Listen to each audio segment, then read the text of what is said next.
नमस्कार दोस्तों, आज मैं आपको सोया भाग्य की कहानी सुनाने जा रहा हूँ। ये कहानी बहुत ही मस्त है।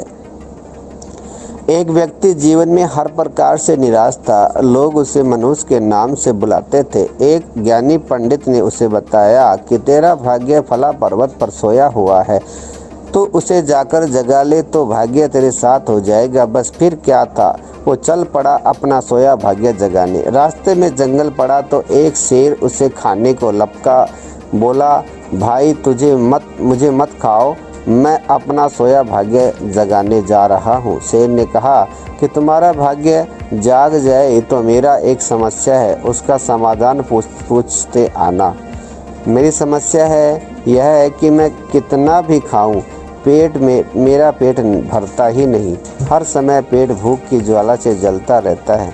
मनहूस ने कहा, ठीक है। आगे जाने पर एक किसान के घर उसने रात बिताई। बातों बातों में पता चलने पर कि वो अपना सोया भाग्य जगाने जा रहा है। किसान ने कहा कि मेरा भी एक सवाल है, अपने भाग्य से पूछकर उसका समाधान लेते आना। मेरे खेत में कितनी भी मेहनत कर लूँ, पैदावार अच्छी होती ही नहीं। मेरी शादी योग्य एक कन्या है, उसका विवाह उन परिस्थितियों में से कैसे कर पाऊँगा। मनहूस बोला, ठीक है। और आगे जाने पर वो एक राजा के घर में मेहमान बना। रात्रि भोज के उपरांत राजा ने ये जानने पर कि वो अपने भाग्य को जगाने जा रहा है, उससे कहा कि मेरी परेशानी का हल भी अपने भाग्य से पूछते आना। मेरी परेशानी यह है कि कितनी भी समझदारी से मैं राज्य चलाऊं, मेरे राज्य में अराजकता का बोलबाला ही बना रहता है। मनहूस ने उससे भी कहा, ठीक है। अब तो पर्वत के पास पहुंच चुका था। वहां पर उसने अपने सोए भाग्य को झिझोड़ कर जगाया। उठो उठो, मैं तुम्हें जगाने आया हूं। उसके भाग्य ने एक अंगड़ाई ली और उसके साथ चल दिया। उसका भाग्य बोला, अब मैं तुम्हारे साथ हरदम रहूँगा। अब वो मनहूस न रह गया, बल्कि भाग्यशाली व्यक्ति बन गया था और अपने भाग्य की बदौलत वो सारे सवालों के जवाब जानता था। वापसी यात्रा में वो उसी राजा के मेहमान बना। राजा की परेशानी का हल बताते हुए बोला, क्योंकि तुम एक स्त्री हो और पुरुष वेश में रहकर राजकाज संभालती हो, इसलिए राज्य में अराजकता का बोलबाला है। तुम किसी योग्य पुरुष के साथ विवाह कर लो, दोनों मिलकर राज्य संभालो तो तुम्हारे राज्य में शांति स्थापित हो जाएगी।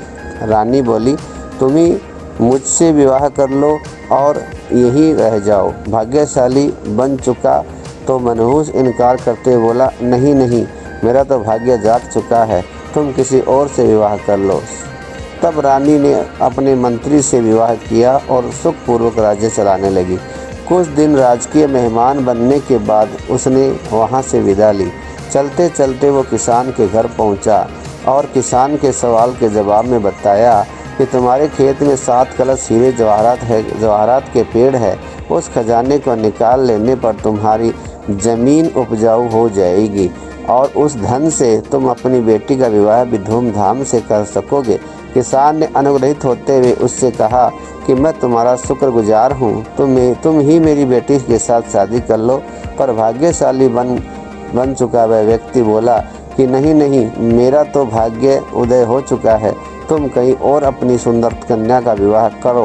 किसान ने उचित समय पर देखकर अपनी कन्या का विवाह किया और सुखपूर्वक रहने लगा।